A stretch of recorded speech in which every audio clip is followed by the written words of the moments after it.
Hello, everyone, and welcome back to Mona's English Studio, the place where you learn real, everyday English in a simple and friendly way. Hello everyone, it's lovely to have you with us again, and we hope you are ready to improve your English step by step. I'm Mona, and as always, I'm here to help you speak English with more confidence and clarity.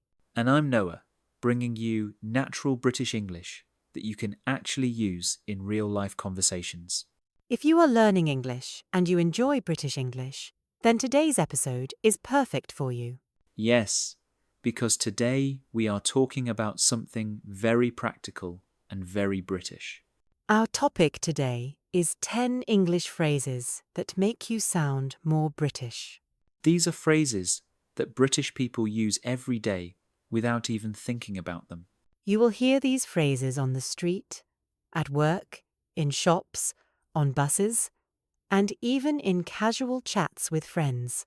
We are going to explain each phrase slowly and clearly, using simple English so that everyone can understand. We will also show you how to use these phrases naturally in daily life. So please relax, listen carefully, and imagine you are having a friendly conversation in the UK. Before we start, we have a small request for you. If you enjoy learning English with us and want to improve faster, Please subscribe to Mona's English Studio. and don't forget to share this podcast with your friends who are also learning English. All right, let's begin with our first very British phrase.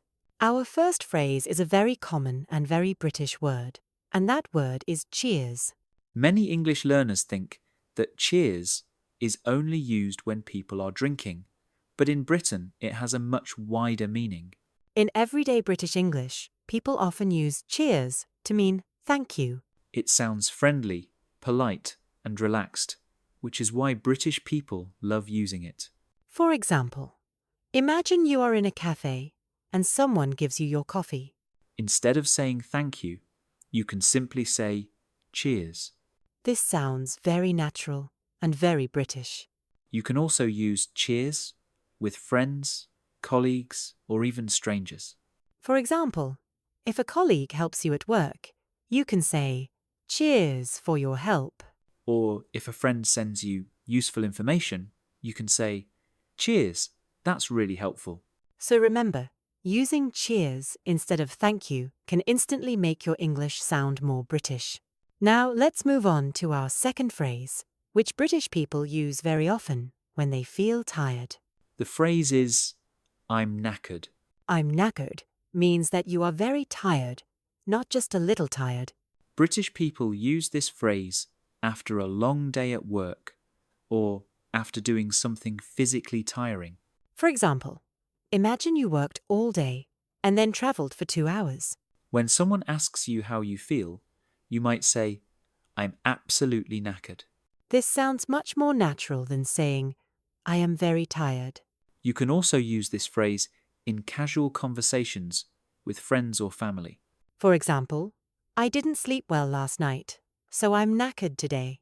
So if you want to sound more British, try using I'm knackered instead of I'm tired. Our third phrase is something British people say when they understand or accept someone else's opinion. The phrase is fair enough. British people use fair enough when they don't argue, but they understand the reason. For example, imagine your friend says they cannot come to a party because they are busy. You might reply by saying, "Fair enough, maybe next time." This shows understanding and politeness. You can also use fair enough in discussions or at work. For example, fair enough, I understand your point. This phrase makes you sound calm, respectful, and very British. Now let's talk about a phrase British people use when something is not very good or not well organized. The phrase is, it's a bit of a mess. British people often use a bit to sound polite and less direct. For example, if your room is very untidy, you might say, sorry about the room, it's a bit of a mess. Even if the situation is quite bad, British people still say a bit. This polite way of speaking is very common in British culture. So remember, British people often soften their sentences with phrases like a bit. Our next phrase is very useful when you want to say you will try something. The phrase is, I'll give it a go. Instead of saying, I will try, British people often say, I'll give it a go. For example, if someone asks you to try a new food, you might say, yeah, I'll give it a go. This sounds relaxed and friendly.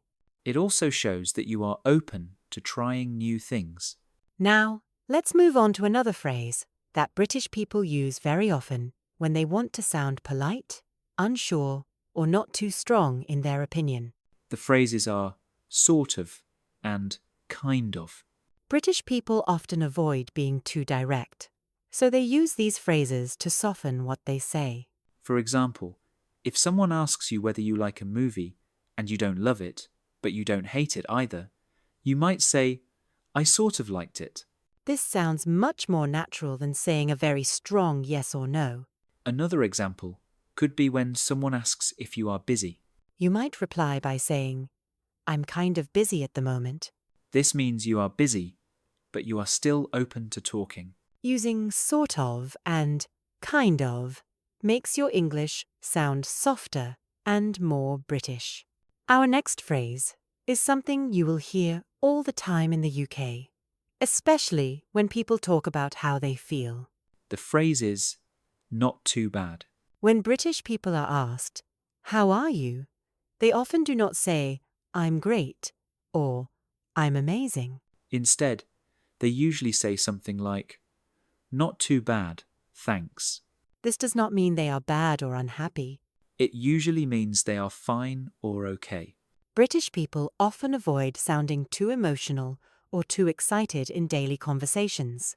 So, saying not too bad sounds calm, polite, and very British. For example, you can say, work has been busy, but not too bad. This is a very common and natural way of speaking in the UK. Now let's talk about a fun and very British phrase related to food. The phrase is, I'm a bit peckish. I'm a bit peckish means that you are a little hungry, but not very hungry. British people often use this phrase when they want to eat something small. For example, in the afternoon, you might say, I'm feeling a bit peckish. Shall we get a snack? This sounds much more British than saying, I am hungry. Again, notice how British people use a bit to sound polite and relaxed. Using words like peckish can really help your English sound more natural. Our next phrase might surprise many English learners. The phrase is, you all right? In British English, you all right is a very common greeting. It does not always mean that something is wrong. Most of the time, it is just another way of saying, hello, how are you? For example, when two colleagues meet at work, one might say, you all right? And the other person usually replies with, yeah, you? This short exchange is very common in British daily life. So don't worry if someone asks you, you all right? In the UK. They are usually just being friendly. Now let's move on to our final phrase for today. This phrase is very British and very honest. The phrase is, I can't be bothered. This means that you do not have the energy or motivation to do something. For example, you might say, I can't be bothered to cook tonight. This does not mean you are angry. It simply means you feel tired or lazy. British people often use this phrase in casual conversations with friends or family. However, it is better not to use this phrase in very formal situations. But in everyday spoken English, it sounds very natural.